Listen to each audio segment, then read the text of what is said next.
All right, we're ready. We have quorum. I'm going to call this meeting in order. We can start with the pledge of allegiance. Pledge of allegiance. To the flag of the United States of America and to the republic for which it stands, one nation, under God, indivisible, with liberty and justice for all. I'm going to read the land acknowledgement. The Pima County Public Library acknowledges the sovereignty of Native nations and acknowledges the 22 federally recognized indigenous tribes of the state of Arizona and those who inhabit Pima County. We honor the vast and often unrecognized contributions and sacrifices of indigenous people and are conscious of the ongoing experience of inequality and political invisibility. In partnership with Native nations, PCPL advocates for full access to its educational, informational, and recreational resources. We'll start with the call to the public. Is there anybody from the public who would like to speak here in person and then also online? Great. Now we'll move on to the approval of the minutes from the March meeting. I move that we approve the minutes from the last meeting Oh my God. as presented. Here we go. Oh my goodness. Any discussion? No, all those in favor? Aye. All those opposed? All those abstaining? All right. You guys, I'm not gonna do introductions this month. We all know each other. Summary of current events by library board members. Last week, I got a tour of the Arizona collection from 5 to 6 once M came, 6 library staff, which I thought was really helpful and really helped me be prepared for the meeting today and really understanding the collection. So I want to thank Casey, Perry, Christine, Marnie, Marania, and anybody else? Oh, thank you. I know that a lot of the libraries have read to a dog as a program, and but I had never been to one. So last week, my granddaughter, I went to one of the libraries, and she saw a sign saying it's afternoon, 3 o'clock, read to a dog. She said, "You have to come back." So I was really impressed with how well organized it was and how well attended it was. We got there early, but we weren't first, so we had to wait our turn. And my granddaughter liked it so much that she wanted we had to get back in line and get back to so we could do it twice. It was the oral mouth. What kind of dog? We did actually, well, it was 2 dogs, actually. There was one a Shih Tzu and one Husky. Which one was the better audience? The Shih Tzu was better. Well, the Husky's kind of tired out. Anyway, it's a great program and you know, it's really good for kids who are learning how to read, so. Nice. Thanks, John. Any other current events? Okay, let's keep moving. Friends groups, any reports or library foundation? Yes. So Penny. Oh, Penny's on. Hi, Penny. Hi. I just have a couple of things to report and kind of important. Of course, we have our sales coming up on the 19th and 20th of this month. We have a member sale at our country club location, and the 25th through the 28th are our community sales. I've mentioned to you the Clue Arizona Harry Potter themed dinner, which will be held August 29th. One of our employees has this fundraising, and this year she's chosen to make the Friends of the Library the recipient of all the funds. It will be at the Buttes at Reflections and catered by Edge Catering, who does Tahona Chules. It's really, she does a wonderful job. I attended last year. She had, for 5 years, did it for Canyon de Oro High School.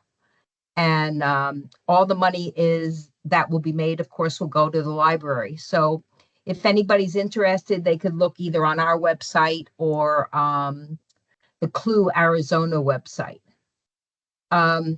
This Saturday, we are having our volunteer appreciation and member luncheon. And at that time, I'm going to share with you something that is not public knowledge yet, but our executive director will be announcing her retirement in December. Our executive director is Libby Stone, and this will be the end of 18 plus years where she was the only paid employee at the Friends of the Library. And now we have 4 full-time and 2 part-time people. And she's managing an $833,000 budget with 279 volunteers and over 3,200 members. It's going to be hard to fill her shoes, but she said I could mention it here at the library board. She will be announcing it and hopefully talking at our luncheon this Saturday. So we hope to continue the support. I know we've given you $125,000 through the 2 quarters, and we're definitely going to keep it up again. And thank you. Excellent. Thanks, Penny. That's really wonderful. Any questions?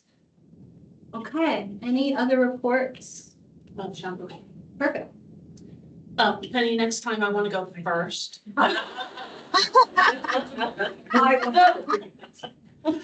So at the foundation, we have 3 months left in the year. We're just moving along. We have issued a check to the library for 15 career online high school scholarships. And we will, at least by the end of June, be issuing a check for 25 mobile hotspots. Awesome. And so that's our commitment for this fiscal year. I will not be announcing my retirement. Yeah, and when I do, it won't be after 18 years. But we're also having a donor engagement event. Amber is our keynote speaker, so we're very excited. We're gonna have that at Dewsbury on Tuesday. It is not a fundraiser, just a chance for us to meet our donors and connect with them and let them ask questions of Amber and learn about everything with the library. So we're looking forward to that. Great, thank you. All right, I think that's all the reports. So we can move on I to just want to piggyback something she said. This is just on Thursday, April 24th. There is a huge volunteer event at the zoo and it's free admission from like 4 to 6, free carousel rides. And we're going to have about 70 nonprofits there talking about their volunteer opportunities. I don't know if the library's there or not, but if you just want to go to the zoo for free or see some nonprofits or go on carousel rides for free, if you have great kids. Just what I mentioned since she was saying volunteer recognition. Can I please piggyback on that? Sure. Because I was a member, it's hosted by SAVMA, the Southern Arizona Volunteer Management Association. And I was a board member for them. It's a wonderful event. It goes 4 to 7:30. Oh, 7:30, that's all. No, I'm sorry, 4:30 to 7. But it's a great opportunity for people to come in and find places to volunteer and for organizations to look for volunteers. And like you mentioned, the best part is the free carousel. Yeah, and see it all. That's right. Okay, great, thank you both. I have a question. We did not hear about that in order to be there. Is there, somebody can send me some information on how to sign up? Yeah, PICAD. Yeah, it's open Okay. to any nonprofit in Southern Arizona. I don't even think it costs anything. It does. That's all. Yeah, a little bit. PICAD will fill you in. I'll send it. Okay, Great, we'll continue fine. that discussion offline. Great. Moving on, new business, special collection. Let's hear about it. I got you. Got it. We could do like a, Right?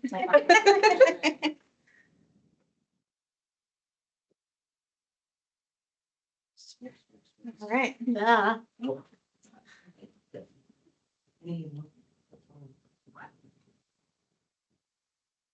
And because it wasn't exciting enough, we have to build the excitement here as we begin. More clips. At where?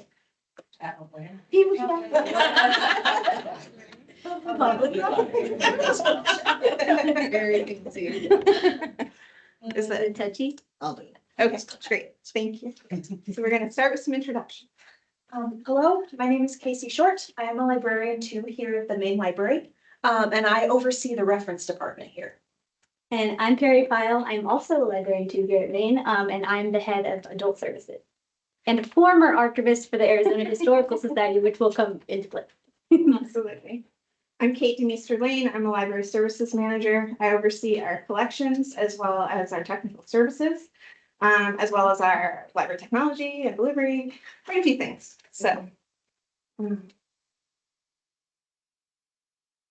So we're going to start by introducing you to the collection. So the Arizona collection is our local history collection that covers all of southern, essentially the Southwest, but particularly Pima County and Tucson. Sorry, a little nervous. The Arizona collection is about 13,000 items covering particularly Tucson and Pima County, but also the Sonoran Desert, the greater Southwest, the borderlands, and other parts of Arizona that are integral to our history, like Tombstone, and Phoenix, Grand Canyon, northern areas. The collection's been around for a very long time. We actually don't know specifically when the historical collection started. There have been historical items since the Carnegie. But its current iteration, the Seal Peterson Arizona collection, was named in 2007 and has existed in the main library since then and in its current iteration. So for context of how the collection fits into the larger library system, like I said, the collection's about 13,000 items, which is pretty comparable to the Esmond Station Library, which also has about 13,000 items. The Arizona collection had about 100 requests to use the closed stacks items in 2024 over the last year, whereas the Esmond Station Library currently has right now 7,160 items checked out. So we have the equivalent of a small library on our third floor, but it's not getting nearly the same use as any of the other locations are. And then as Mariana mentioned, we went on the tour last week, so you got to see that it lives here on the third floor of main library. Half of it is like roughly about half of it is like out on the public facing floor on the third floor. You can look at it, you can check, you can see it while you're in the library, you can't check it out. And then the other half of more like fragile materials are stored in the back stacks in the closed stack. So you have to request them. And then so Casey gave you a little bit of an insight into where the collection fits into PCPL. And I, as I mentioned, I was before starting at PCPL about a year ago, I was archivist for the Arizona Historical Society. So for about 4 or 5 years. So I got pretty well acquainted with the Arizona and Tucson specific research world and like museums, special collections, archives, things like that.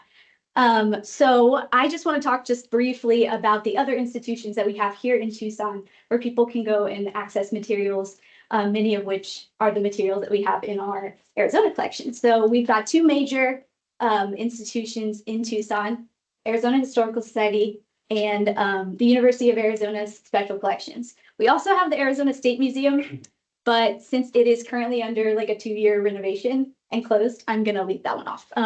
So both of those are open by appointment only. You can go visit the archives. They are non-circulating collections, which means that they you can't check them out. You can go visit, you can look at them, make an appointment. Both of those institutions are open Monday to Friday. Actually, the Historical Society is Tuesday to Friday, and all during business hours. So just for context, those are the other institutions where you can go in Tucson if you're looking for materials about the Southwest Tucson area history. Sure. So as you have heard, we are looking at changing the current model from a non-circulating reference collection to a largely circulating collection. So the way we've come to this decision has been a long collaborative process. It started back in July when the draft plan was released and discussion was made about closing the main library or moving it to somewhere else. And we knew at that point we were going to have to do something with the Arizona collection because it is, again, the size of a small library and we would have to make some sort of plan for it. So we had multiple meetings with staff, all of the staff who work on the Arizona collection, where we sat down, we laid out what's our plan A, best possible scenario, what's our plan Z, worst case scenario, and what are some options in between of what we can do based on shelf space or location, depending on what happens to the library. We had these meetings over the course of several months, the last one happening in, I believe, November. And then earlier this year, the final plan was created to circulate a large chunk of the collection, keeping a Ruston reference and keeping it as a special collection in the same way that we have some other special collections in the system. We also, during this process, did some work with the Arizona State Library Archives.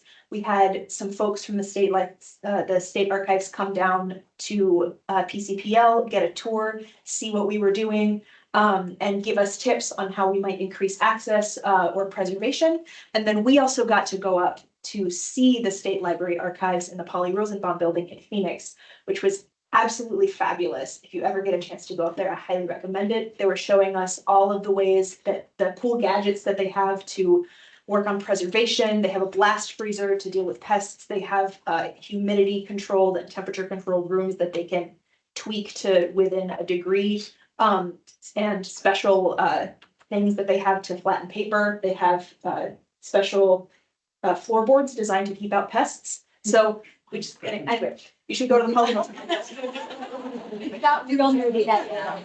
We got very excited. But yes, so we worked with the archives to see what we could do. So after, you can go to the next slide. After we went to the State Library and Archives, again, nerdiness, I got really interested to see, I had a feeling that a lot of the items, if not all of the items that we have in our Arizona collection here, I just wanted to do a little investigating and see if they are held by these other institutions. I had a feeling they were, and I was not wrong in that feeling. So I cannot say that I checked all 13,000 items, but I did a sample of items throughout, I ranged it from the oldest items, the oldest one, which is 1855, I think, is the oldest item in this collection. And I started with that one, was very happy to see that it is digitized by the state of New Mexico. So that one's extra safe.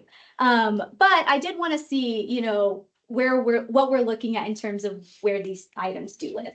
So I found that most, if not all, of the items that we have in our collection also live at the Historical Society, at the U of A Special Collections, the newer titles in their main library, both of which are institutions that have a specific scope of collecting Southwest. We have the ASU also has the Greater Arizona Collection, so they've got copies. State Library has copies. NAU has copies, as well as some of the other places around the Southwest, like the Center for Southwest Studies in Colorado. So there's a lot of institutions that care a lot about the history of this region, as we do, and so I just wanted to see. So I did go through, I checked, was happy to find that a lot of them have been digitized and a lot of them are safe. But I have two takeaways that I took that brought me really on board with this decision as we were talking about it. The first is that these materials in the Arizona collection, while very valuable and culturally important, they're not necessarily rare. And so that's what kind of brought me around to the idea of circulating this collection. And secondly, I think that we have an opportunity because the other institutions largely are on college campuses. You do need to make appointments or be available during weekdays, like who can go at 10 a.m. on a weekday. And because we're the public library, because we have 27 locations, because we have weekend hours and evening hours, we have an opportunity here to get these materials to people that don't necessarily get to see them all the time, don't necessarily feel comfortable going into an archive or feel like people are interested in Arizona history of all kinds. And so I really see this as an opportunity to share in a way that the other institutions aren't able to. So the current access model that we have at the main library is actually very similar to some of the other organizations in town. With the collection as reference, people have to come to the downtown library. They cannot put things on hold. And when they do come in, By and large, they have to speak to a staff member because so much of our collection is held in the closed stacks. And so they can only come during the main library's open hours, and can only read these items on essentially the second floor of the library. We don't want them taken down to the first floor.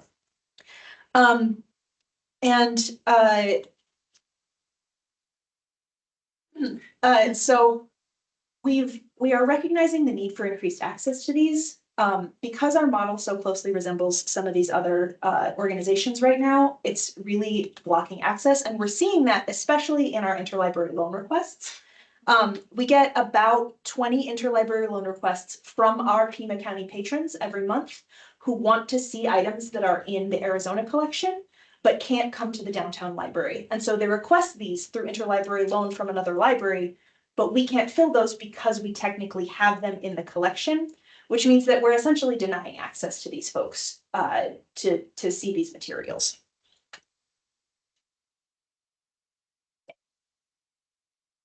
So I'm gonna hop in with this isn't a free-for-all. There are boundaries on all of this. So there are some really important things to know about what we are not doing in terms of circulating the collection. So first and foremost, this is not a weeding project. There is no plan to reduce the number of holdings in the Arizona collection. Anything that is valuable and or fragile will be held in reference, so it will not circulate. The only items that will circulate are books. So some of our materials are like aerial plot maps. Those are not going to go in circulation because they can't handle it. So we already have a policy that when we have only one remaining copy of a title, we do not send it out to other library systems who request it as an interlibrary loan. So opening these up for circulation, because many of them are single copies, means that it's only our customers that are going to get access to them. They're not going to go to fill ILL requests in other systems. The materials are not going to float. Every time they check out and come back, they're going to come back to the main library and they're going to live with the rest of the collection and be browsable as a collection that way. And as Casey and Perry have both mentioned already, this is clearly our most underutilized collection that we have at Pima County Public Library, and some of our most interesting stuff. So we are really pretty excited about helping it become more accessible. So, you know, for us, this is a little bit about us getting in our right lane as a public library versus an archive. So archives have the kinds of setups they have because their scope is to hold items in perpetuity. And that's not really our scope as the public library. Our central mission is access, is making things as easily accessible as possible to the most people we possibly can in our community. So we really are looking at this as an opportunity to better fulfill our professional obligation to remove barriers to access and to ensure that our collections are being used to their full potential. We have, so 20 a month of ILLs is $240 a year, which is already more than double the use that we're currently getting. And this is really ultimately going to be not just better for the public, it's also going to be better for this collection. So it is going to, in seeing what people are checking out and what they're using, this is going to offer us a really great way to grow the mission of this collection, to make it responsive to what the public wants to see. So it will help us add to the collection in strategic ways. We currently have a lot of really great materials that are diverse and represent our whole community that are not, they're just not getting out there the way that they need to be. So once we have that better sense of what people want, there are things like sub collections that we could consider for the Arizona collection. Things like our SWIBI titles, our Southwest Books of the Year. Those are things that would be perfect for the Arizona collection that we should be holding. And but because we haven't had the level of use, it really didn't make sense to collect that way, to make sure that we poured all of that into this collection that then was 100 people a year. And lastly, and most importantly, this increased visibility of the collection means more attention to the condition and the care needs of items.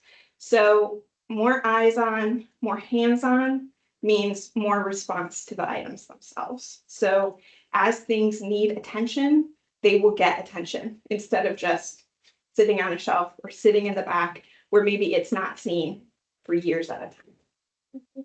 So this is the broad strokes of what we're talking about. We can take a few questions if folks have any questions.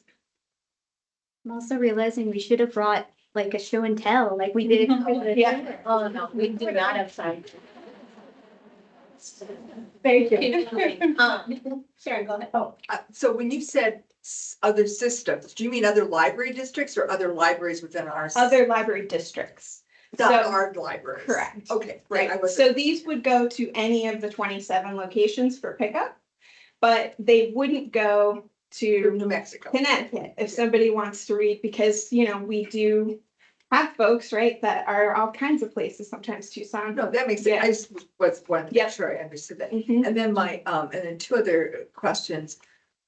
Were any of these items donated with any kind of restrictions, like, you know, say you said left your collection of books and said, but it can't be circulated or anything, so there's no. No, Okay, we great. typically don't accept donations with those kind of stipulations. And then the third is, I think that if this is a hidden treasure that people don't know about it. Yeah.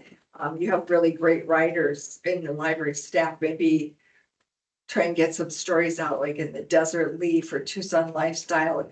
You know, so people know when you open the collection up tomorrow, they know about it. We absolutely will be doing stuff to get the word out once it's all ready. We don't want to get folks too excited before we're ready to. A lot of work to do, but Yes. but we do. Yeah, all right. So I did work at the U of A Special Collections, and when I came here, I was really surprised to see the things that were held here that they didn't have, because a lot of the stuff that came here was very hyper local. And they didn't see that as part of their mission. So I know you're sort of sorting things out into irreplaceable, replaceable. But what will be the policy for something going away? Hyperlocal is gonna be one of the ones that's much more likely to hold in reference, for that very reason, that it is harder to replace. You know, and the fact is that it's, many of these items, even if they're out of print, there are other mechanisms potentially for getting them if we wanted to pursue that. But, you know, bookstores, used areas, like all of that kind of stuff is an option if need be, but truly what we're talking about turning into the circulating collection is not those most valuable things that we would feel an urgency to replace. What we're talking about circulating are things that are available in other locations that are holding things for posterity that are and will circulate the things that people want to read. So we have quite a lot of fiction actually And in the collection, which is so difficult to come in person and sit and make your way through it. So, but you know, things like the Polk directories, like those are gonna stay referenced for sure. So just to be clear, any item in this collection that was not available at the other places you mentioned, they would stay as reference? Yes, like the items that are, like you were talking about this hyper local items, the ones, like things like that. There's like the one we showed last week, the Armory Park Neighborhood Association, Because things like that.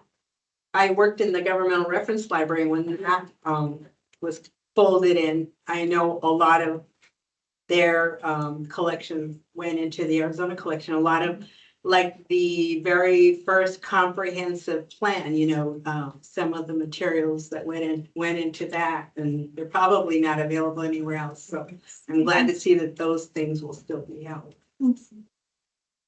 This was not under discussion until there was a need to prepare to leave Maine. Is that correct? We've discussed it in various iterations off and on for years. And so it was the discussion around Maine added the timeline and the urgency, necessity is the mother of invention. So it really helped us to prioritize this as something that we needed to move forward with to make sure we were getting the access where it needs to be for the public. What is the timeline for, like, what are the next steps? Like, are there decisions that library management needs to make to like, okay, the opening of access to the collection? And then like, when will we see that come online if it does ultimately get approved?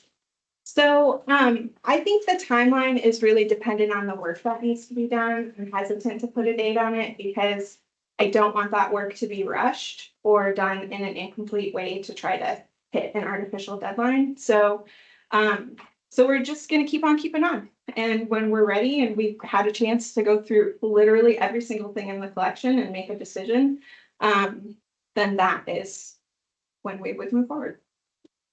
To give you some context of where we are in that process downstairs, we are doing that slow review of literally everything in the collection. So far, we've looked at everything at least twice.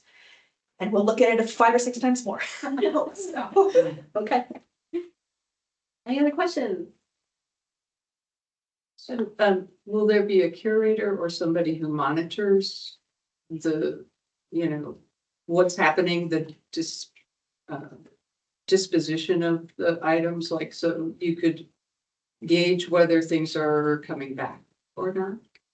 Well, I mean, Casey is currently overseeing the collection. And so, yeah, we're definitely going to stay engaged. I mean, part of being able to circulate the collection means that we're going to use that data to drive us forward into more collecting and making sure that everything's working the way it's supposed to. So this isn't like a turn it on and walk away.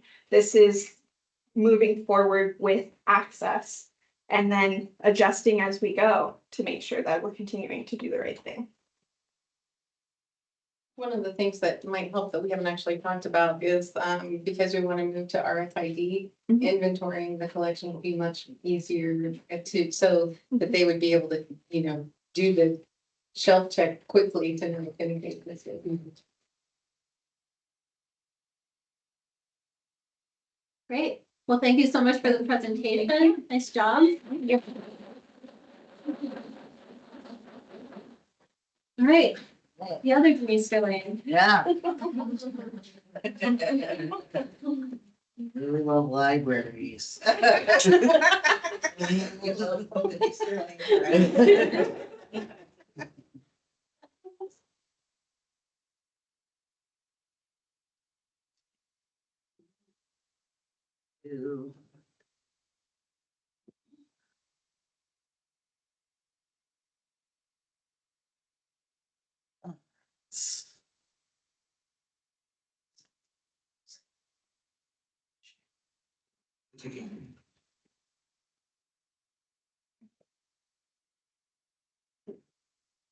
All right.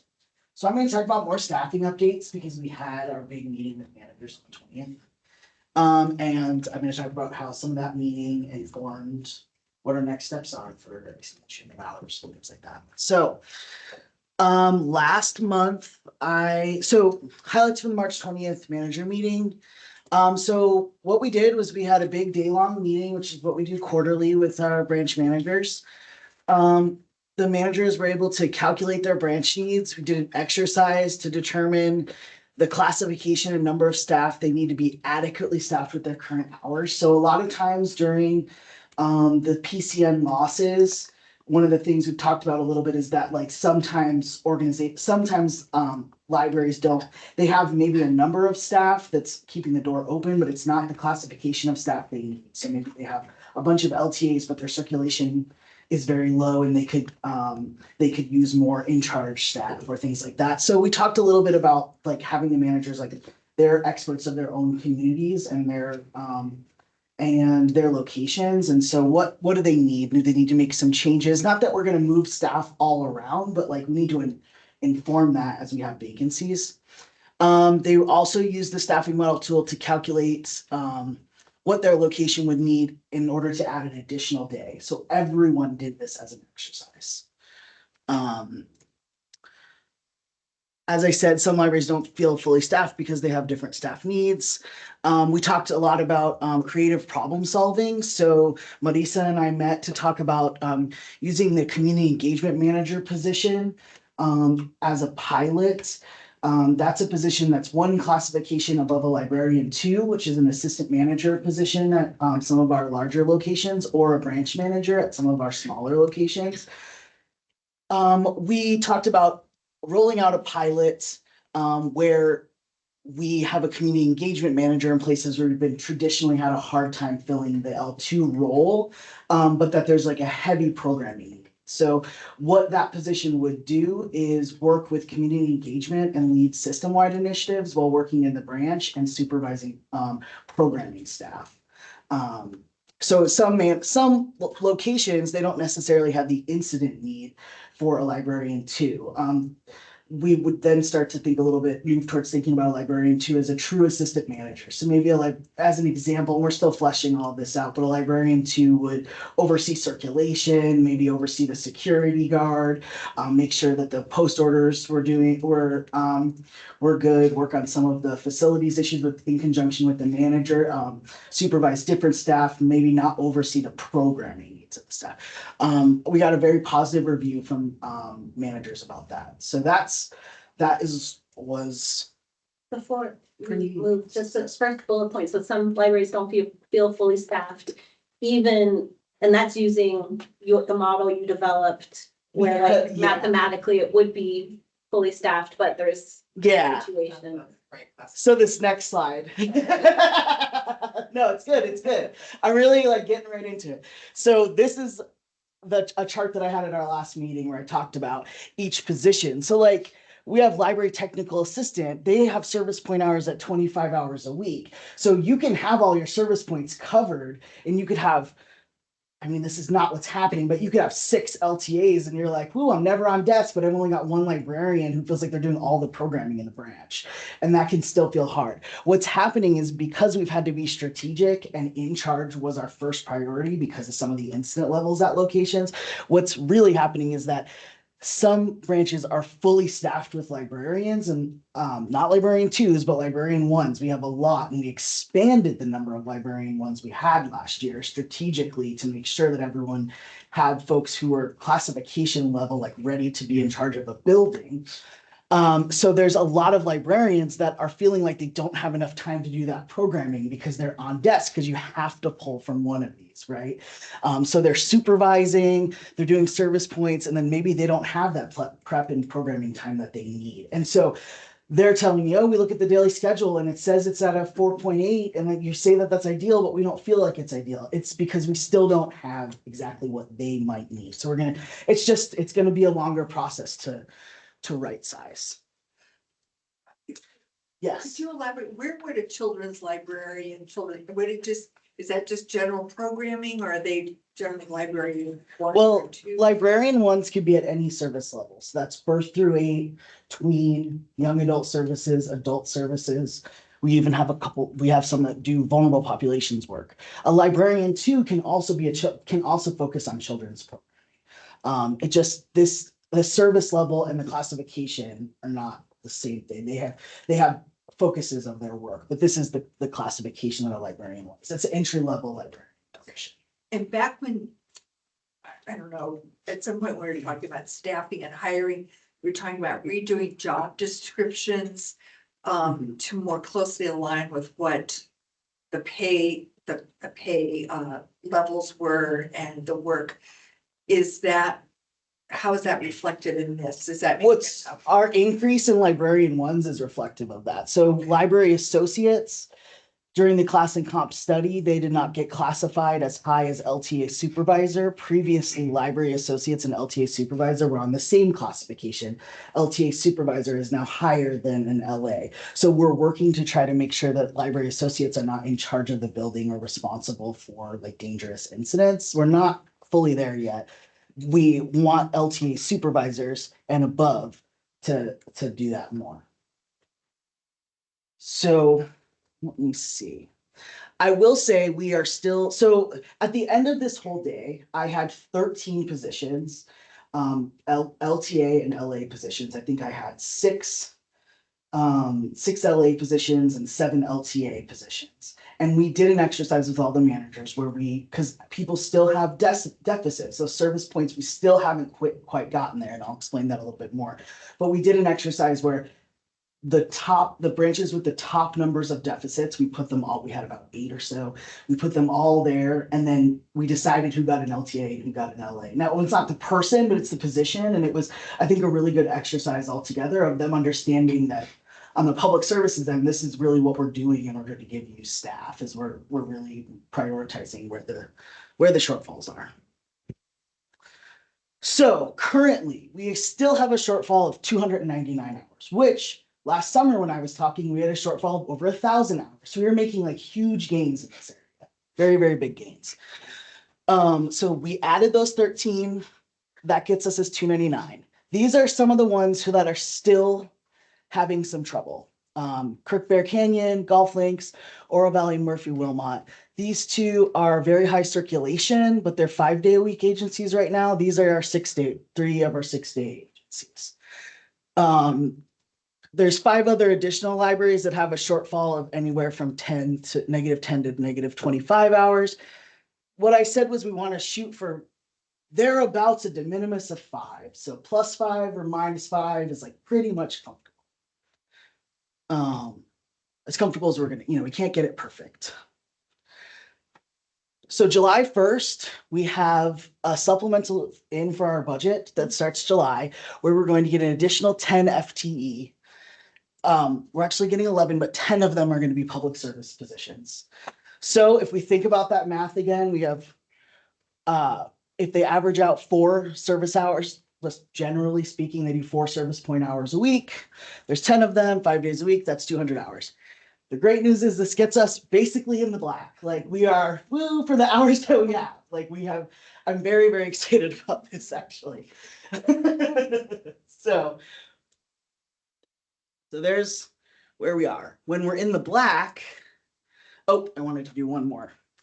Marianne, you asked about Maine. Mm-hmm. So I wanted to pull Maine out, just so you know. Because Maine is an example of a library that is actually doing okay. They're only at a deficit of -7, which is thereabouts. It's very close to my 5 de minimis. They have a lot of librarians. They have very few. They have less LAs than they've had historically, and they have very few LTAs right now. They do have 40 hours of prep and programming a week, and we have been in a waiting period because we weren't really sure what was happening with the building. So we are unleashing the programming a little bit more, just so you all know. So we're expanding children's programming. So we're going to do an additional weekly story time. And then there's a really popular across the system tween role-playing game that called Quest, and we're adding it to the children's programming. In addition, we still continue to do the teen programming, and we do our adult programming. So we're breathing a little bit of room, but you did, when we were talking, mention Maine. So I just haven't pulled everyone out individually, but I just wanted to touch on Maine. Is that 2 story times a week then? Yes. Oh, great. Yep. And is this staffing model based on being open an additional day, or? This is based off of what they're open right now, 5 days a week. So this is all keeping the hours as we are right now. So then we're going to get into, okay, let's think of a phased approach of how to get us where we want to go using these models. So I will say that now that we're in the black, it's very easy for a day that we're already open to stretch the staff, right? That means running multiple shifts so that we can add an extra hour here or two. So if a library closes at 6, it can close at 7, or if a library opens at 10, but they have some early birds like Green Valley, they can add a 9, things like that. That's very easy to do when we get these remaining staff. So our first phase is really late summer, fall. I believe at least 16 branches can extend their hours, which gives us an additional 35 hours a week increase in public facing services across the system. So I think that's modest, but good.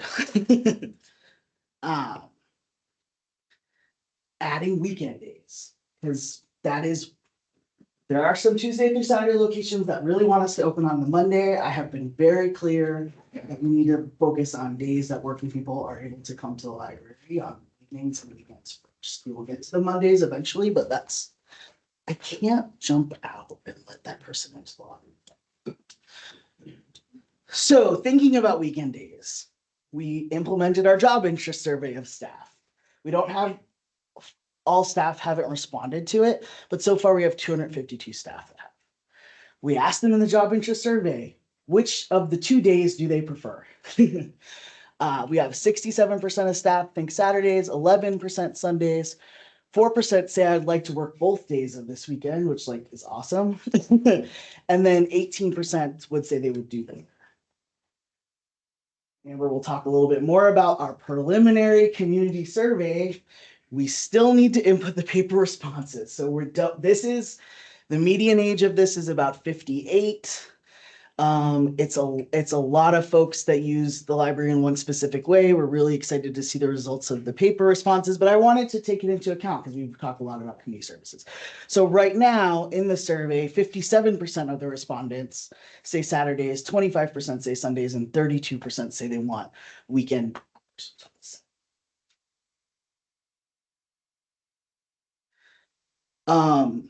Things also to consider with weekends. If we're going to open on Sundays, it needs to be strategic. I can't have one Sunday be the only Sunday that's open in the county.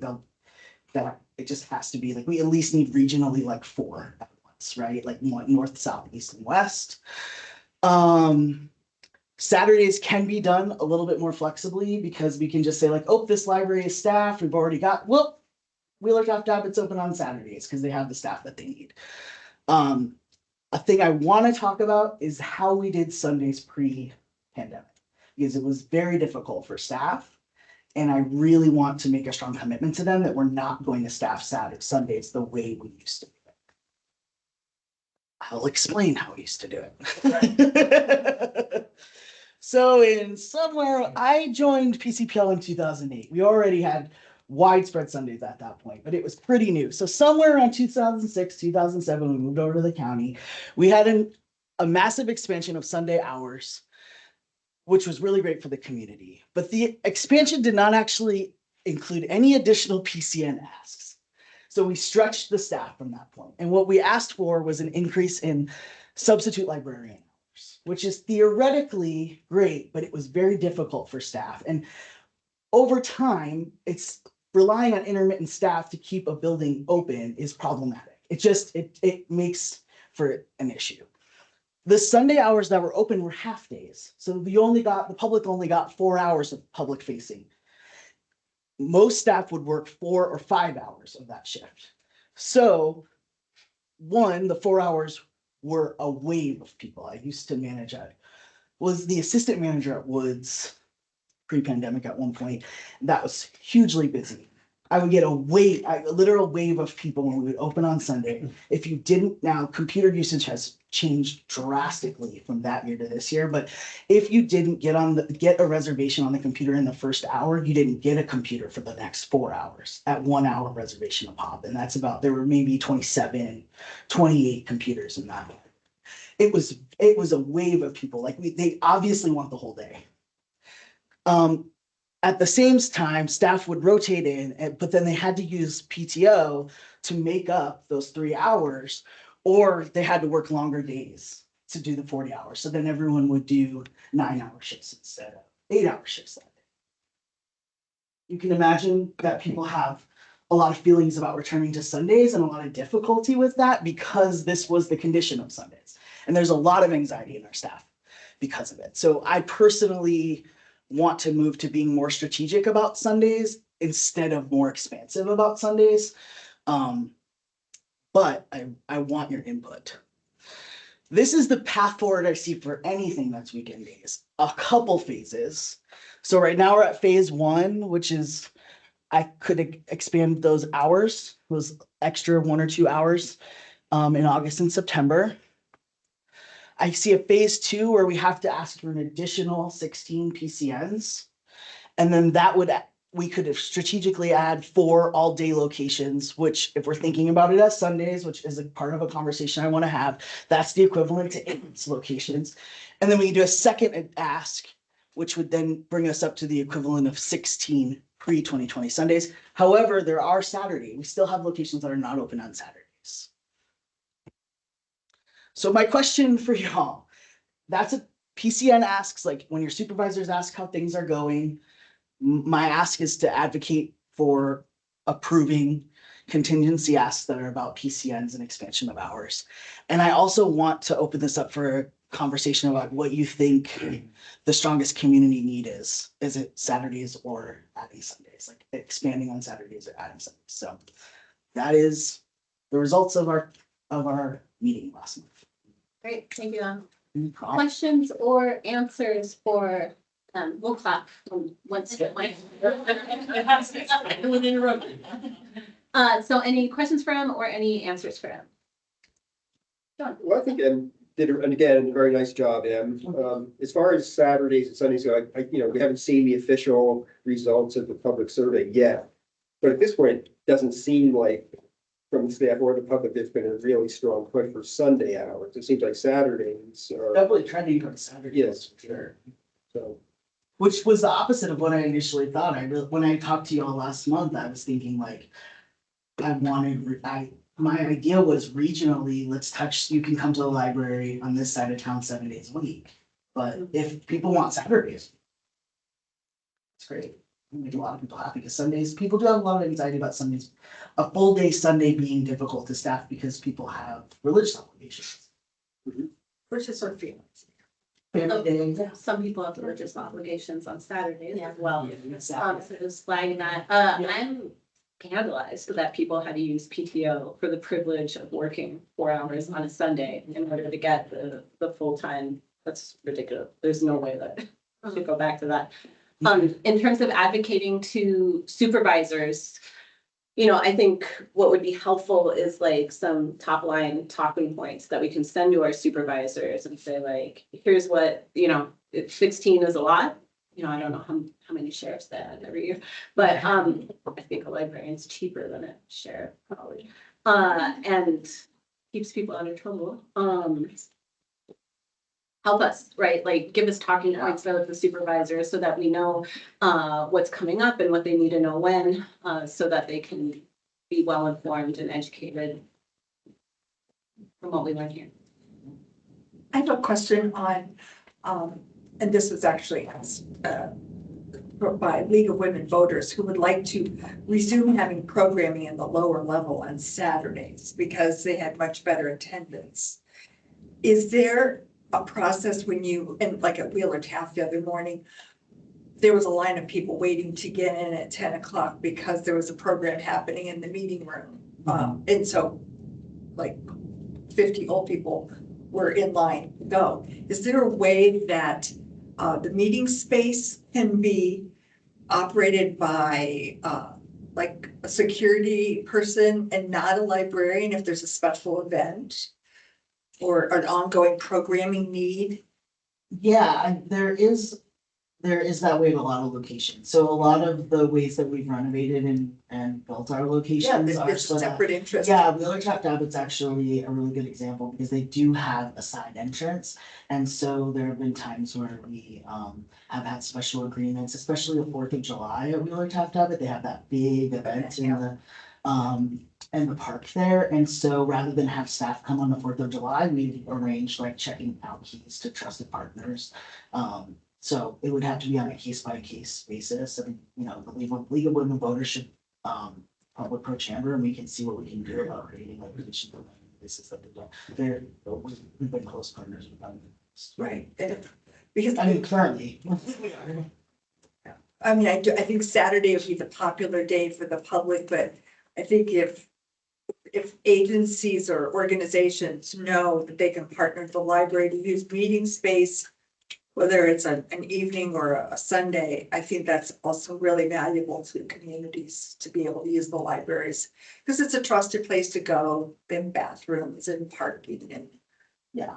And their libraries generally do that. I know, good, you know, they just work with the manager that what organization is. Valencia does it quite often too. They have another entrance. We, with River Library, they're set up to have drop downs. Essentially, Has drop downs. Yeah. It's a smart system. That's great. Yeah, we're totally in favor of that. So for this coming fiscal year, you said you're asking for 10 new PCNs in the budget. And that gets us there. And that would allow the extra 35 hours per week evening. Yeah. So then to add more Saturdays, we would need the 16.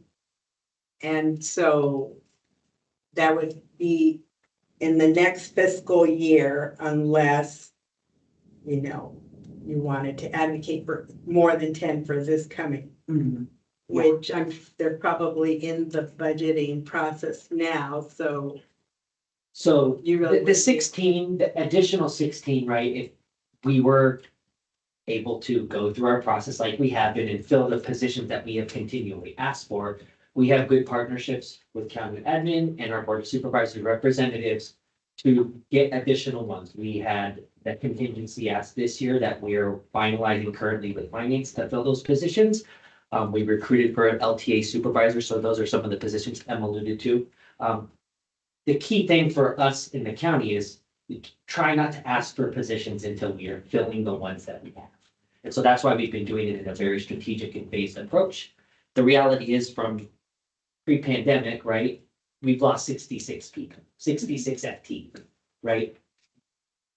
Since 2020. Since, yeah, fiscal year 1920, correct. Yeah, That's not bad. yeah, 2019, 2020, we've lost. Well, we opened up two additional. Yeah. Opened up a brand new library and then doubled the square footage of two additional libraries. But didn't you have some under construction, so they're closed for construction during that time? I mean, yes, but that's not very sustainable. I mean, right now, like Mission Library is closed and I think that staff is kind of absorbed in and we have about 3 people, 4 people that actually want to get back to Mission. Yeah. The Mission Library.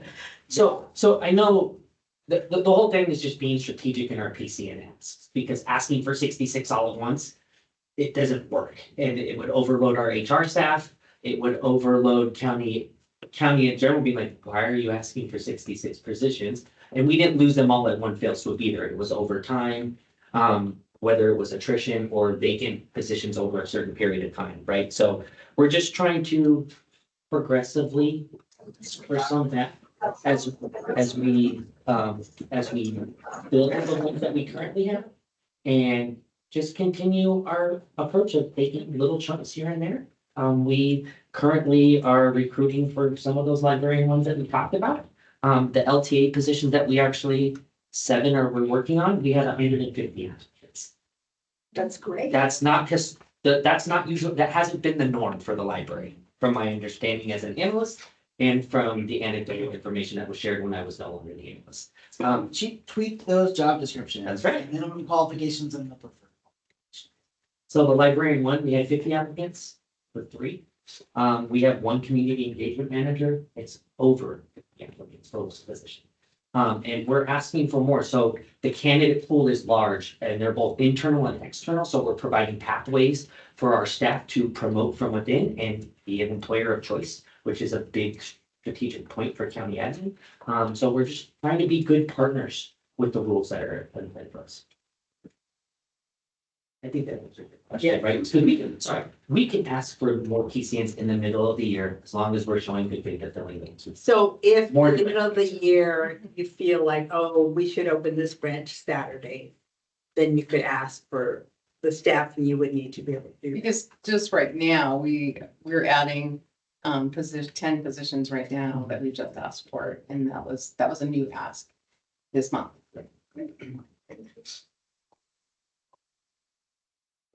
Just to follow up on Anna's question, so if the supervisors approve these additional positions in the 25-26 budget, how many open hours would be added countywide in the coming fiscal year? So if we did the first phase of 16, so if you do it's 16 times 4, 5, Was 200. that's 200. So 200 open hours region-wide, and that would be. Oh, so 200, we would do.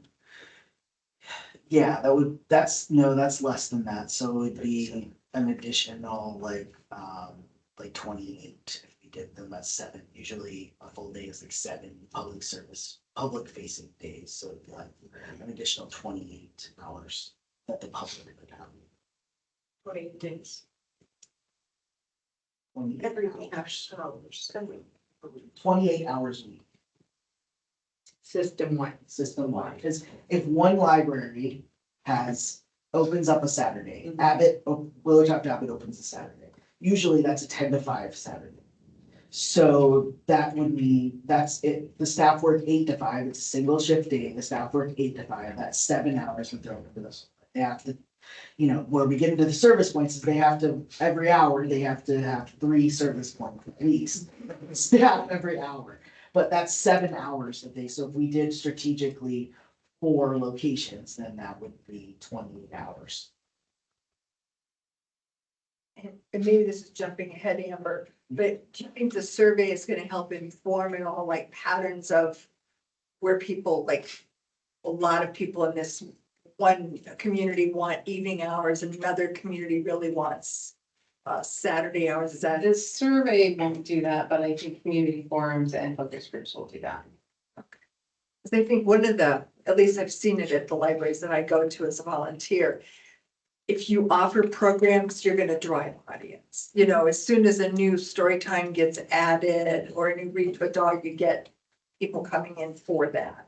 Yeah, when I was the manager of that Willowtop Abbott Library, we would have signed Saturdays, the first Saturday of the month, and it was by and large the most we saw. I mean, Saturdays were sort of popular, but they were mostly popular for meeting room usage because like Boy Scout groups and things like that, and knitting groups and stuff that wanted to work coming on Saturdays. But then when we could do a program, it was what drove. Yeah, I mean, I see that if you offer a program, families are so happy and come to that.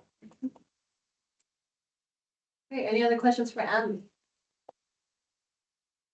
Thank you, Em. I think this was a really nice articulation of the plans to expand hours. Yeah. And now we. Okay, downtown library discussion continued. Yeah. Dun, dun, dun.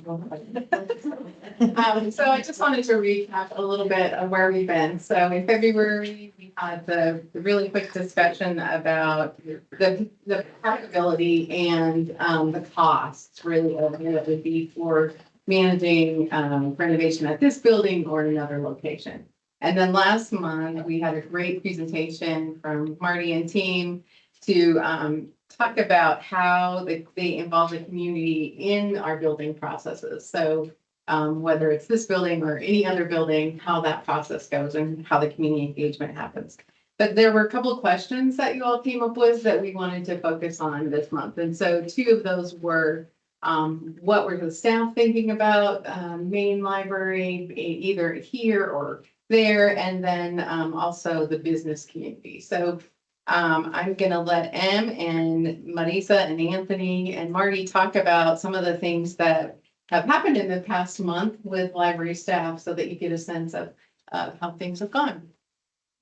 Well, we got to let main staff tour the Wells Fargo building last Friday, which was really fun. I feel like we, kind of got an opportunity to actually really imagine the Wells Fargo building for the first. I feel like we've been holding off on that, and it's just been like, well, maybe. And so that was a really fun opportunity for staff to get to see it. The week previous, Marty and Carly from his team came and spoke to the staff about similarly to how he came and presented to you all and talked about like what our process is and what that would look like. And and where their engagement would be in that process. And so then the next day we went down. Staff were super pumped. They were very excited about this building. So the staff wrote a letter to you all.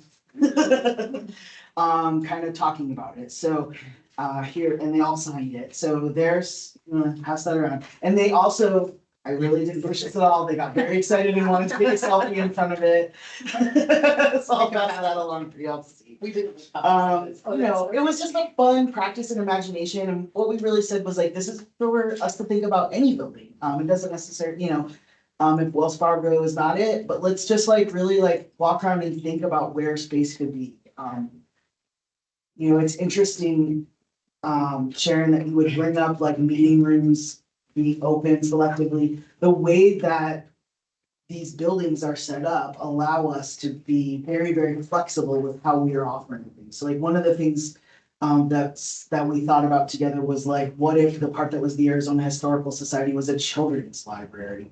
The way it's set up is it could be open on the weekends, say, and that would be the only section. So we can limit the amount of staff that we would need during certain hours, depending. It's just the literal setup of the building allows for flexibility that we truly don't have in this. Again, we could with a massive, massive remodel that reimagined the entryways in a new way, but it was a really fun little experiment of looking at that. So we just talked a little bit about the opportunities for staff and public services and like people got a chance to be like, oh, wouldn't it be so cool? I never thought about how closely related banks and libraries are as far as like storage and all of the spaces and amenities that they have. And what we created things like, here's this massive vault. What if we put the teen programming in this vault? It's like, never worry about it, never have a noise complaint again. Again, it's like, it's downstairs where the meeting room area is. Again, it could be something that's open when people need it to be open. So in the afternoons, the 101 space is traditionally open from 2 to 5, but we have a hybrid. Because of, there's a lot of reasons, but right now the 101 space is genuinely a dangerous space sometimes.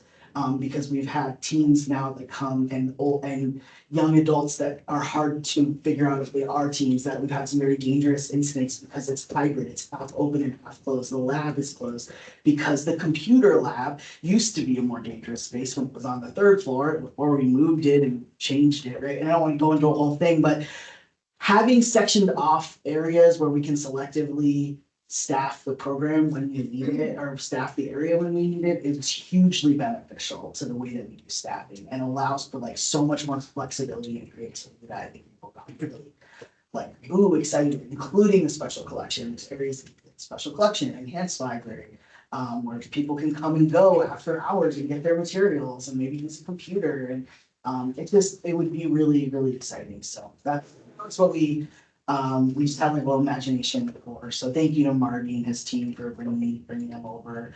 The staff space is much more collaborative. We can have a huge amount of staff here, sectioned by floors.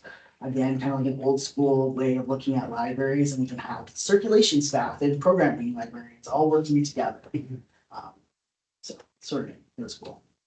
Munster, Anthony, did you want to say anything? I know that it's just exciting to think about like a clean slate, so the staff and the library can get the library that would be most beneficial for the team. Because I think where even some staff are like, well, I don't know how to like visually conceptualize how it would look. I'm like, but you don't need to. You can see some of the constraints that you currently have here and some of the limitations you have here, and think about how, because it's such a clean slate over there, you wouldn't have those limitations, right? Like, I think of downstairs and like, you really can't, there's corners that are blind in a lot of different spots, and it does create risk for people, right? And so even from a security and safety standpoint, the square nature of that building and designing it to the needs of our staff, there's a lot of benefit. And I think that's creating a lot of excitement for our staff. Right? They seem excited that there's something that's clean slate and they will be able to have input because, they're the subject matter experts. They work in it all day. So they know what is really a benefit to a staff person on the floor. And I mean, I've been a frontline employee, all of us have been a frontline employee, and so we have those people have really good input, and so to be able to have input in this kind of project is driving some of the excitement. So not just excitement to leave this building, also excitement about opportunities across the street. I think it's just, yeah, I think that overall it's excitement to like, it's a great opportunity to make the library the staff's library, and that serves the community, which is the main mission of our staff. How does programming space per square foot compared to here? So what's the square footage over there? About 60,000, maybe about 90,000 here. And we talked about this a little bit earlier in the week. I think some of the, it's, a third smaller, but some of the inefficiencies here, I think we start to overcome that, and we start to bridge that gap of the space. Will it be as big? No, it won't be as big ever. But I think with efficiencies and kind of designing from the ground up, kind of sort of, it's an existing shell, you start to reduce that and I think meet all the needs that we've identified or that you have currently in here. When you think about the space in this library that's not used, even just the central stairway takes a huge amount of space, right? So those kinds of How things. is it compared like bathroom wise? Because here you have bathrooms, and I mean, are there multiple bathrooms on each floor over there? There's what, 2 floors over? Four floors over there? Yes. And are the bathrooms on every level? There would have to be. There will be, there will be, okay, yeah. But I think there were, when we have, there currently are bathrooms on every level, because they had office space even on the second floor, there's just cubicles. Even the security guy, Tony, was saying, like, once the majority of the staff vacated, there were like 4 or 5 people like regularly working there. There's cubicles there. I mean, there were a lot of people in that building. It was not a small staff. Do you get the stagecoach? No, but I talked to my mom's husband because he was the regional president for Wells Fargo. And so he gave me there were a lot of people in that building, a lot. So, did you want to say anything? No, I mean, I think I just wanted to add that I think it was really important for staff to be able to physically walk through that space and, I mean, it was split into 2 groups, so there was public services and then our tech services, our, collection staff, our communication staff, some of the drivers went to kind of, so everyone had a very different perspective and like looking at what they might need for the specialized work that they did. And I think because it is such a blank space and a blank slate that I think they were able to kind of bring those ideas to the tour. I think it was just super helpful, and I think again, it's kind of built the excitement of not necessarily thinking like this is the final space that we're gonna land, but it gave them permission to kind of dream a little bit, which I think we haven't had a chance to do in a really long time. And I think that was really, really exciting for staff overall. And would admin also move over? There's space. There's space, yeah. I think the one point we've all talked about a lot, right? Like, what better space to relocate a library than literally directly across the street, like you're not moving far. So you're not disenfranchising your service area. Yeah, it's just almost the exact same spot.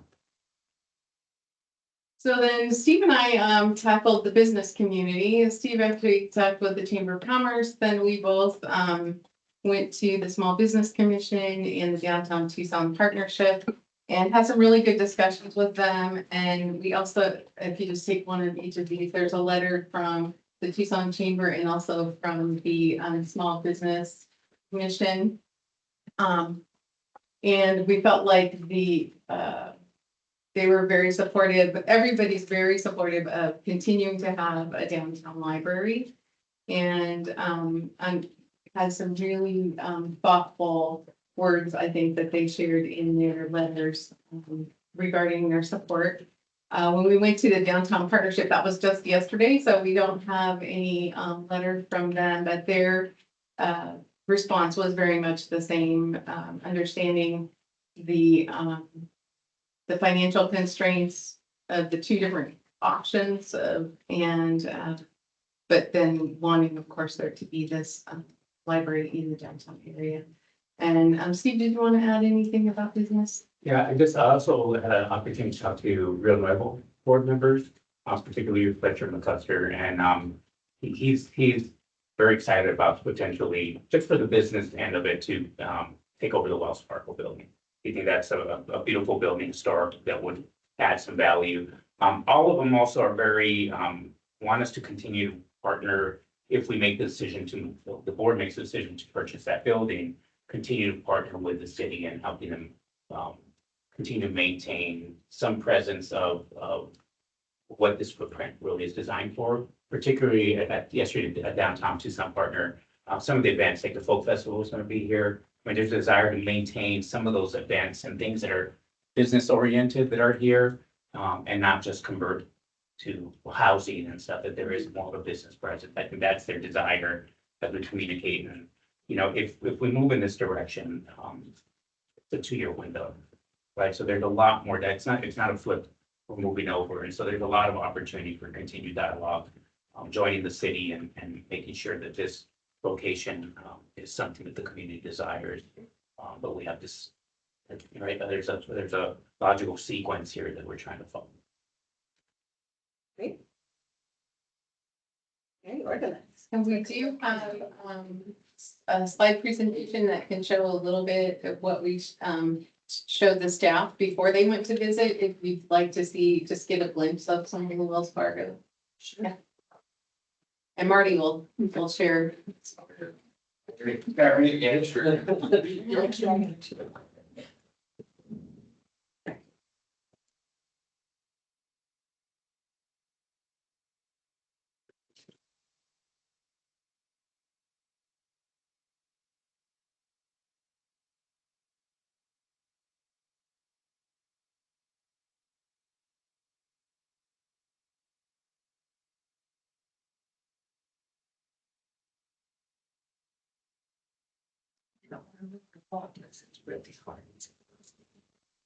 Yes. As we heard last time, that, you know, there were a lot of questions, just are the bathrooms here, how many floors is it? So I put together just a little fact sheet. So just, you know, the building was originally this, you know, Southern Bacon Trust. And, you know, so we call it the Wells Fargo because I think it was been that for quite a long time. There are 2 other additional properties part of it. I'll show you that in a minute. One was Arizona Historical Society, and other one was National Bank of Arizona. About 60,000 square feet in that range. It is 4 floors, so there's a lower level, first level, second level, and a small third level. They're pretty open, but there are quite a bit of vaults, more vaults than I thought. Every tour, I think every tour I find a new one. So, and all the buildings do have street access, so they do have current entry. So I think it's an advantage as we talk about other entry points. Sometimes they could work against you for visibility, but other times they can work for you with control and access limiting. And then it has a garage right behind it with kind of a loading zone space. So on the next slide, just we could show these just quickly. It's right here. Just for context, the 3, whoever people haven't been there, there's an alley right here with the loading zone. You can go to the next slide, and just kind of shows a little bit more, kind of let you see a little easier down into this loading zone with the back area we were talking about in our walkthrough is how are we getting materials in and out of the library. Opportunities there, and look at improving that as well to make it work for the library. As far as the floor, the next slide showed just a photo, I think, of each floor. It's kind of a general floor plan. The colors are just my way of saying, okay, in this case, the orange is kind of was a really large open space. The gray staircases, back kind of elevators, and then the 2 properties to the right are kind of, it could be used in the main library right away. There's probably a lot of discussion about what those are, how we connect them. That's all stuff that we'll figure out if it moves forward. Those are the areas that Em had suggested. One could be children's or. Yes, because they had their own, these arrows show the entries from the street. So, you know, just I think as the deputy directors were saying, as we went through, they could just see some of the excitement talking about. Like we talked about, like children's library here. But you still have connectivity from the main lobby through. So you have some ways you can control access, monitor, but also close things off to allow different time of use. with very little oversight, a lot, you're controlling where the public's going. For those of you who've been in the bank, it's just a large open space, a series of vaults along the side here. I've never seen so many safety deposit boxes in my life. All the branches sent their boxes to. Yeah, okay, yeah, it's They closed all the thousands. Yeah, I mean, the thousands. So, and in restroom, there's restrooms in the back, but that would all have to be reviewed is that where we keep the restrooms or we move them? So the basement was all their training rooms, meeting spaces for, I think, the corporate office or the local office. It has some large open area, and then I think there's 3 small, 3 large, and a banquet area. So there's kind of lots of opportunity to either reuse it as is or look at renovating those spaces. Same thing when on the kind of this light color light more on the right side is lots of vaults, storage space. Probably want to be maybe a little less public, maybe not. Maybe it's staff work area or storage type stuff. Don't know. Is there natural light on that level? There is no natural light on that. Can you make that happen? Potentially. It's challenging, yes. It's challenging to get natural light down to the lower level. Does the lower level have access to the parking garage? Or do you go back up to the lobby? You have to go back up again? The parking garage is all above ground. I saw that, Yeah. yeah. And Does then that create a security issue at all as far as like controlling who's in the parking garage when the library's not open? It would need to be secured, have security, no different than here. Well, it's really hard to get into the parking garage below when you guys aren't open. Right. So I mean, like there's a gate over at that, like a normal gate, like that, and there's already what, like 9, I think there was 90 people that already parked there that pay at a revenue stream already into it that don't want to continue to use it. That's right. But how many spaces was it? 280. There. I think that's great if you can have that revenue streams. Yeah. Second floor is essentially lined with one large open space and lined with offices and meeting rooms. Just to give you context, when I look at a space and see how many people could fit there, just doing what the code allows, up to 100 staff. I know you're not quite that high for your downtown library, but you can see there's extra space to do things, collaborative space, storage space, has break rooms, has meeting rooms. It has a balcony here that could be potentially used for a staff kind of break area or something, so you could get some natural light into that space. Very open, and the third floor is very old, dated, and needs to be renovated. It's pretty small, Didn't touch that at all. but it has all this built-in wood. So I just stood in there and be fine. But it does have a library in it as well. Yeah. Right, it's a room in the library, lined with shelves. That's in the library, actually.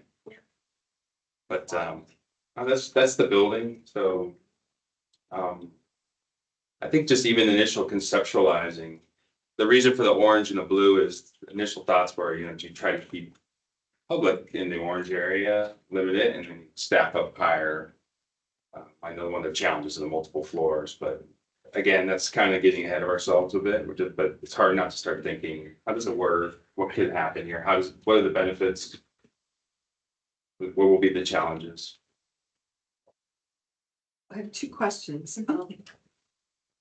Are there parts of this library or services of this library that you would not put in the new library?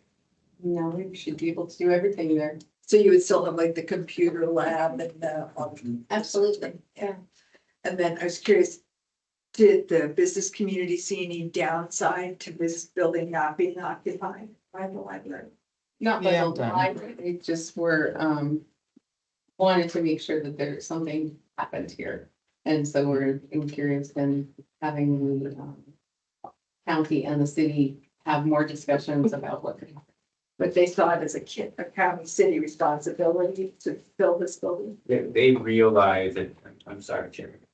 Oh, no, I'm just. Sorry, I want to address you first. They realize that this is not our building, but they still would like us to, because I think there's there's trust in the business community with the county, and they'd like us to continue to work with the city in partnership. Because we have a pretty good overlap, over these 2 years to actually, and we have a good working relationship. So I think they would just like our voice present as we kind of navigate that next step. But no concerns over, this not being a library. I think they're excited about some opportunities. They just, as business, they want to make sure, we're not putting stuff here that's gonna, run counter to their operational model. What do you all, if anything, need from us in order to take the next step, and what is the next step? So the next step would be to have discussion with the board around, exploring the purchasing of the building. The Board of The Supervisors. board of supervisors, right? That is not a public discussion. That's a discussion to really begin negotiating the purchase. And so we would want to share with them at that time the feedback we received from staff, which was super important, the feedback we received from the business committee. But I think equally important, we'd like feedback from all of you. We can have some discussion, or at least if you could minimally give feedback to the supervisor that you've worked with, and we don't have everyone here, so I'm reluctant to do like a vote, because I don't think that's a fair representation of your voice. But I do think that some,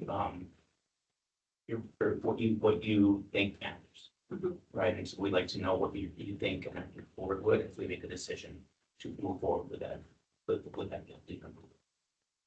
It's an economic decision that they're gonna have to make as well.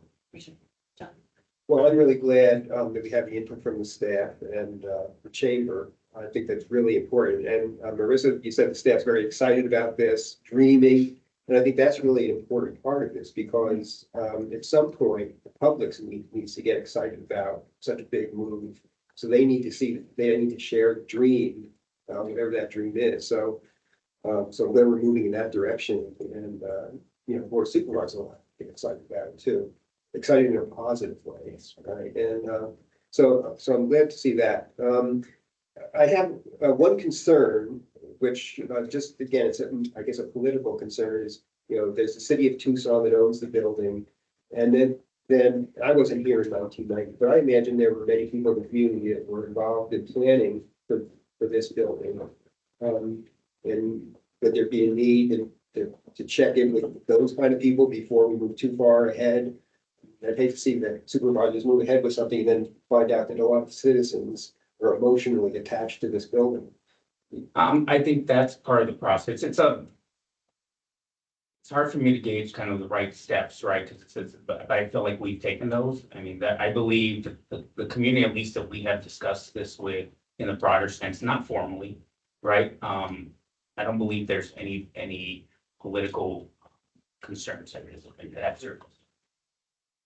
And then a more practical concern is just about the funding of this. Is the money available to renovate the Wells Fargo building? So the money is there to purchase, and the renovation would happen over the money is there to do the renovations over the next couple of years. So, and in the chamber's letter, they talk about a 2-year transition period. So is that really the way it would happen? The county supervisor would approve the purchased, and architects would be hired to plan the renovation, and libraries or banks can be turned into public libraries. It's not impossible.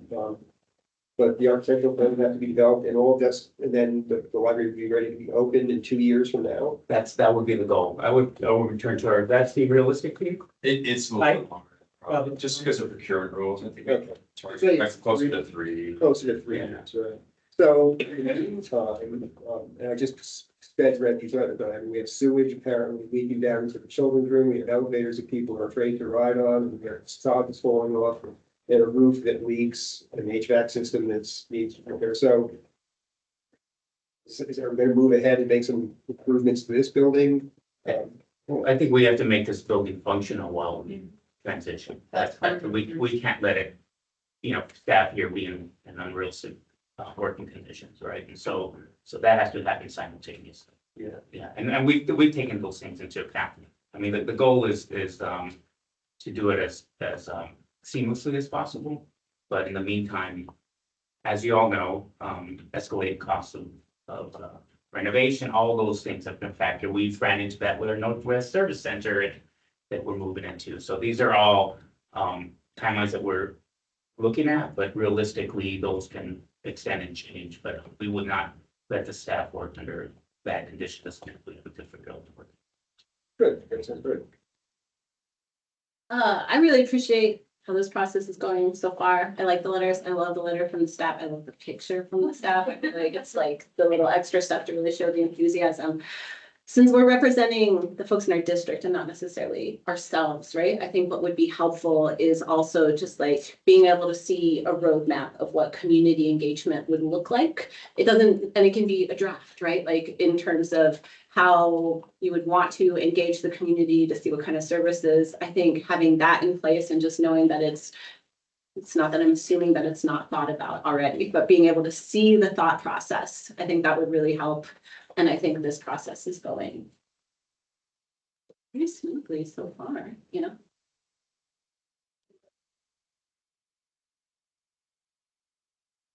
Great. Anything further?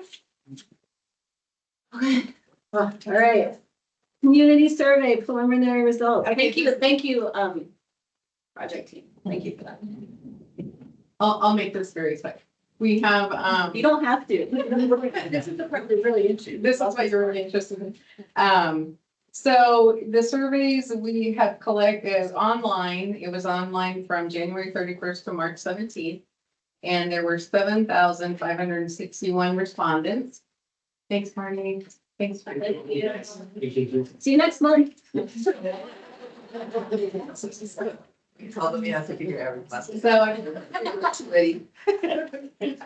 One thing I wanted to share is that as surveys go, you generally get the most people right away.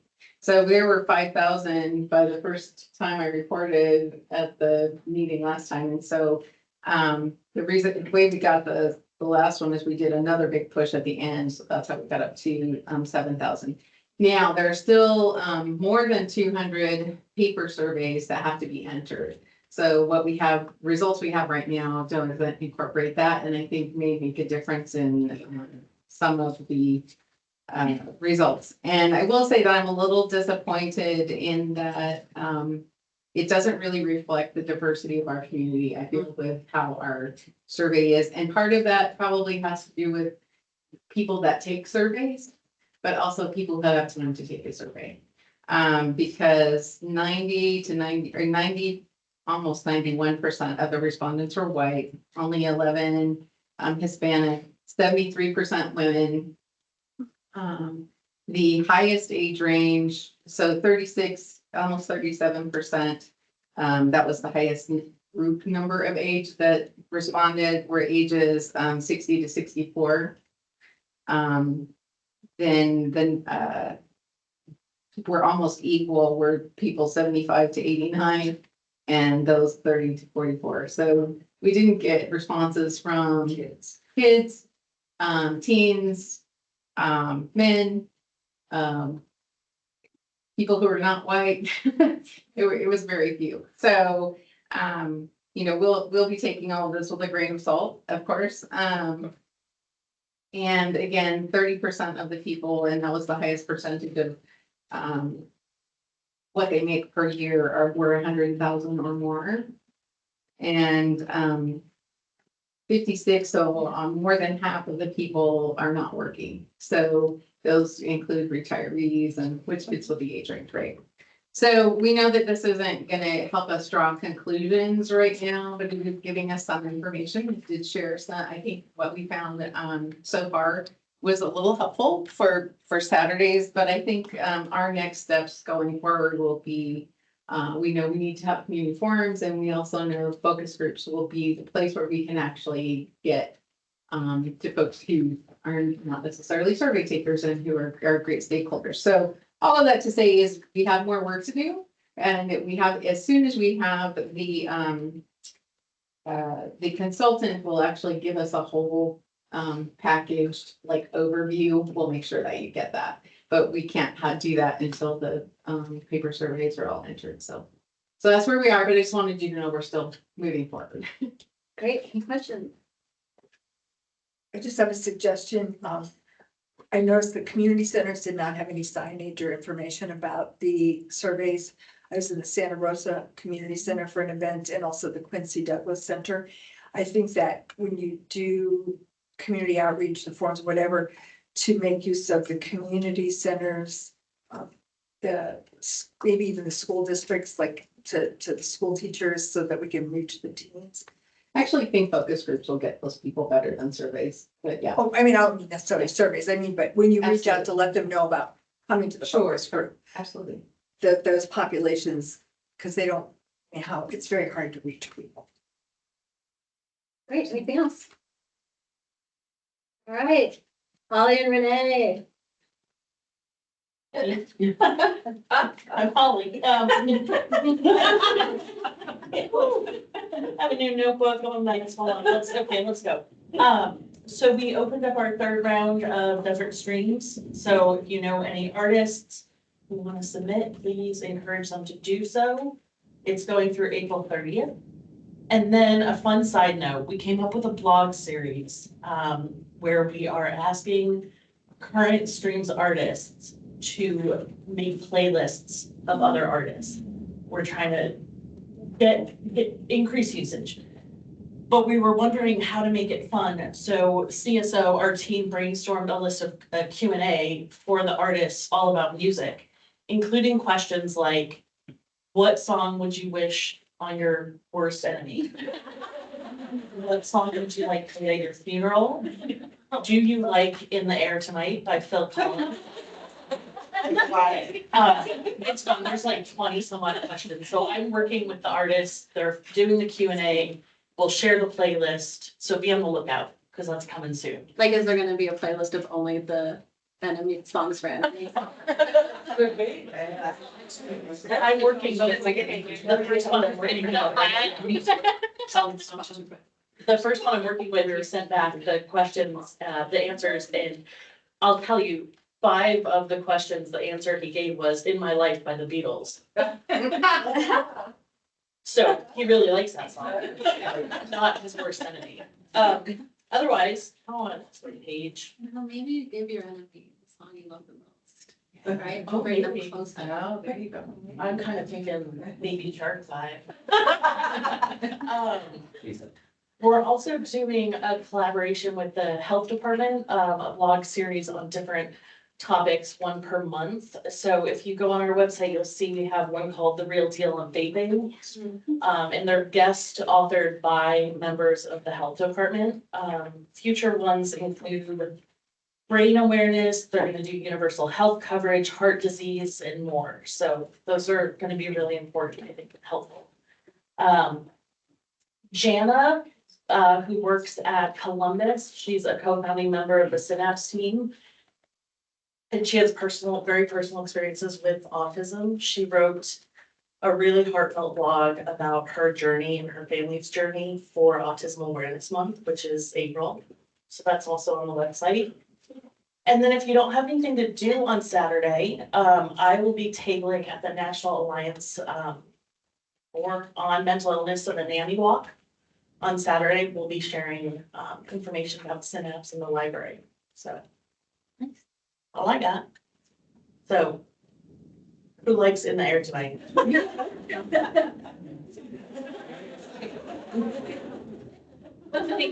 Right, any questions for Holly? Great, Renee, anything for you? Okay, all right, Like a story. Marisa. Okay. I just have, an announcement about an event that's coming up. We're doing our VIA event this year on April 13th, so it's gonna be on a Sunday this year. We're partnering with, Galeria Mitotera again, so they're a really great community partner that we've been working with the last couple of years. It's gonna be in their space on top of, 4th Avenue, South 4th. There'll be lots of other, partners there. The health department will be there. I think PATH will also be there with their mobile unit as well. We're doing face painting, we're giving out books, there'll be food trucks there. And so it's gonna be from 10 to noon. So if you have a chance or you have any families or anybody that wants to join, please share. We'll have the publicity out very soon about that. But I want to share, Renee and Carolina on the team made these really amazing coloring pages that we're gonna be sharing with our staff that will distribute them at the branches. We'll also be having book distributions at the branches during April. So any kind of story time or any kind of extra special programming that staff want to do branch level that's gonna celebrate Dia del Niño or Dia de los Libros, they can have that out and also do a book giveaway. So trying to get that accessible for all of our staff and the branches, so. And that's it. That's all I have. So. Nice. Any questions for Marisa? Okay, and again. I spent a lot of time preparing for this meeting.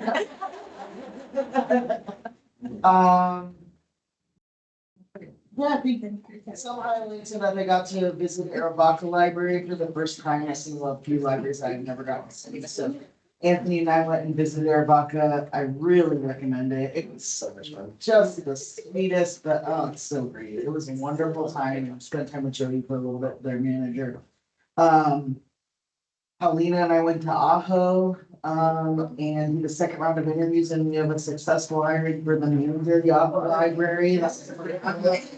That was some creative, again, with the creative, the administrative services manager one for that position, so that's great. And I've been working on doing this same thing with permanent staff hours with intermittent staff hours. So some of that work right now, but I did a big meeting today with some page supervisors from across the system on how to get right size page hours budgets for each location. Right? So, okay, I've been working. Questions for him? Great.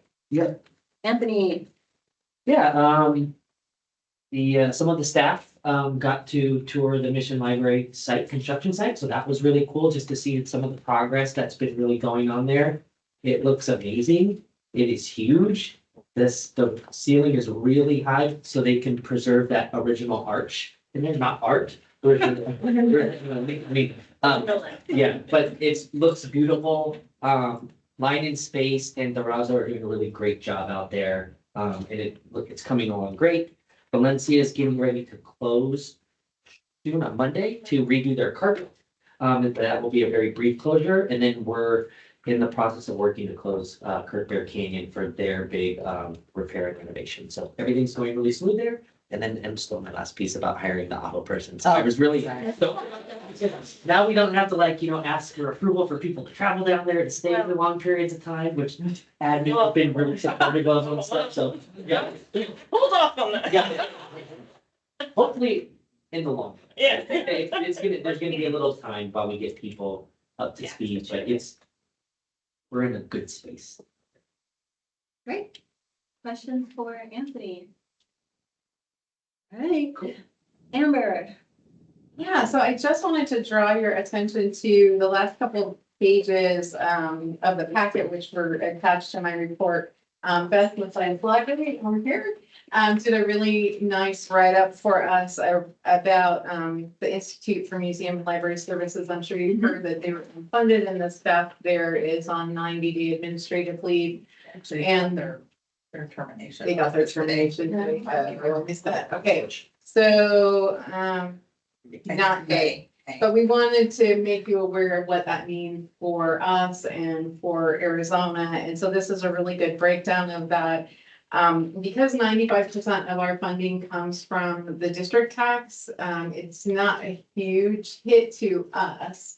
But a lot of the smaller counties in Arizona actually use that the LSTA money that they get through the state library for purchasing books, may also cover their staffing. I'm gonna find out tomorrow really how the state library is doing. There's a special county librarians meeting. Because other things that will be affected, like the database package that is jointly purchased. The state library puts in some funds, Maricopa County puts in funds, and we put in funds, and the other counties get to pay much less because the three of us do pay the lion's share of that. If the state library, which I'm predicting they may not have money to pay for their portion of the database packages. I'm not sure what that's gonna mean for what we need to chip in to continue to make those available. I don't think we've felt all the repercussions yet from that, but I will have more information after tomorrow. Did want to say, Amber, a recent one was the closure of the statewide digital map. Yes. Oh, program, thank which you. was a really resource since the pandemic. Really Yeah, incredible. that closed April 1st. Exactly.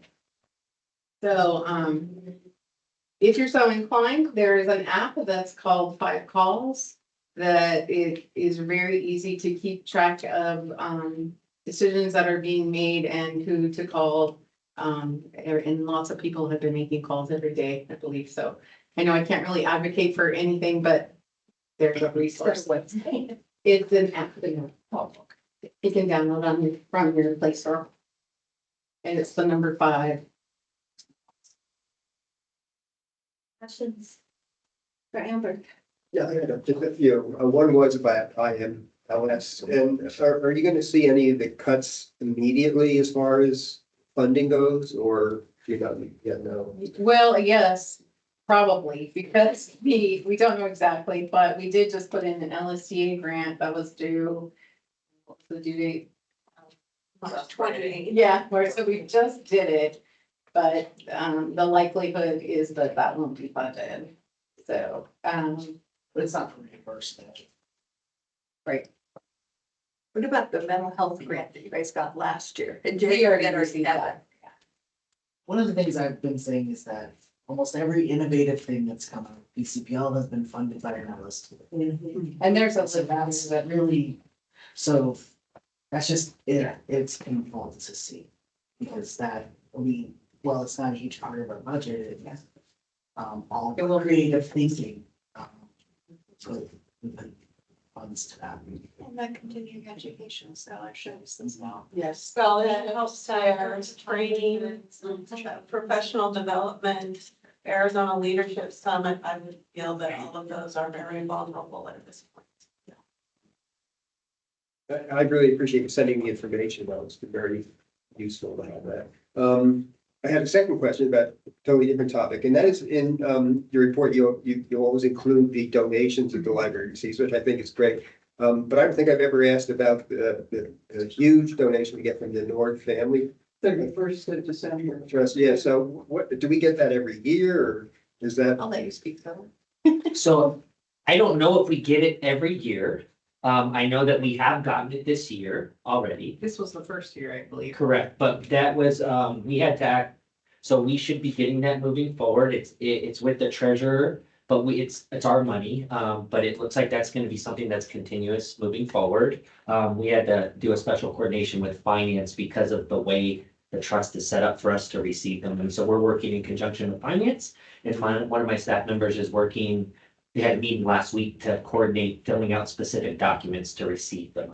And we actually had another person that passed away in California. There was another trust that we got an email through Ask Librarian. I can't remember which one of you sent it. Yeah, that, they asked us to reach out. It's like, that a financial advisor said, our client passed away and wants to also donate money. So, it shows that people care about us. So the North Family Trust was not on your radar? They didn't say we are planning to? So I heard about this money, when I first started, that there was a large donation that was coming for the North Family Trust and to be ready for it. I knew about it tangentially in finance because I saw the board agenda item for them to partner with library and Ellen Moulton, my former director in finance, because they had to play a role in it because it was trust money coming over. And so it has to be handled a little bit differently and also due to the large amount of it. And they did reach out to us directly. There you go. Because it's not like a named amount, and we thought it would be big. And also PAC is getting about the same amount. Okay. We went through the revenue folks. Right. Because I had never seen anything like it before, so I didn't know how to track it or, how we acknowledge it. That was a big delay too. you know, a Right. thank you letter from the director is nice, but yeah, you know. Right, yeah, how do you show your appreciation for Yeah. over $200,000 donation? Does the board do it? We haven't had that happen before. Right. We have had, major requests, but usually they're with, they'll say what they want. So like, for instance, someone wanted to have, an element of one of the libraries named for their wife when they gave us money, but this one didn't, I don't think had any. So it's unrestricted. From my understanding, no, Beth. It's unrestricted and that's, you know, they did encourage us to reach out. We could get statements and other things. Yeah. So we might work through this, but the main thing was knowing that it wasn't just us, it was PAC too. Yeah. And making sure the county was a whole. And how will you use the money? Well, similar to how we use all of their donations, money is to support the library system as a whole, whether it's buying books, programs, materials for the different programs that go throughout our library, and we try to spread that out across the whole system. I think that answered your question, correct? Oh, yeah, thank you. Yeah, and my last question, I promise, was, Amber, you mentioned that your job had been posted. I was wondering, where has it been posted and what's the plan? Are you gonna apply? No. So it's, we're getting it posted on ALA, first of all, it's posted on the county website, of course. I got it, posted on the Mountain Plains Library Association, which is, I think probably folks that would be most likely to apply in the 12-state region. Also on the, Arizona job line, through the state library. And then, we're working on ALA. It costs about $500. I didn't realize that, thought I could do it for free, so I need the P card. You got it. Anyway. I got you covered. And then, the county HR is managing it, so they will, if they're not getting robust response from all of that, then, they'll probably have other ideas of where to go with that. And then process. There, one of the, I also ran the PAC more recently. So the idea would be to kind of follow a similar process where when we get SME down or candidates into a pool, have a diverse representation, we like for chair to be part of that. Great. Someone whoever is, whoever's in that role, and it seems it's kind of what we did there, someone from our foundation or so people that have a great interest, some staff members here. We have always directors and deputy, and community representation as well. It would begin to kind of target that kind of diverse group that would actually go through a formal interview process, probably try to name at least 2 candidates, 2 to 3, would come back and do more of a formal presentation to staff, to some community and this board. And then followed by some interviews with our county administrator. And Steve, what timeline, do you see that like by September or longer than that? Well, no, I'm hoping sooner, but Amber leaves on June 6th, 6:30. 6th. And so we're hoping we get a good pool. I mean, we don't want to rush a pool, but I mean, I'm hoping there's enough interest that we're trying to cast a wide net. I mean, I would like to name someone for Amber. Ideal. That would be great, especially with the budget director like to. Yes, so if we can get a pool of candidates, end of this month, beginning of next month, kind of formulate the committee, do some interviews, coming back 2 weeks later, do some more forums and bring it to the board for that. We have to. It is ambitious. Sometimes it takes a bit for folks to make a change, so, but at least they would like money. Any other questions for Amber? Okay, moving on. We have one remaining agenda item, which is adjournment, which I can't do on my motion to adjourn. Thank you, Sharon. Second. Thank you, Anna. All those in favor? Aye. Great, done. Adjourned. I wish I don't have to do, I'm not friends with you on Instagram. Oh, thanks, yeah. I guess I will do. I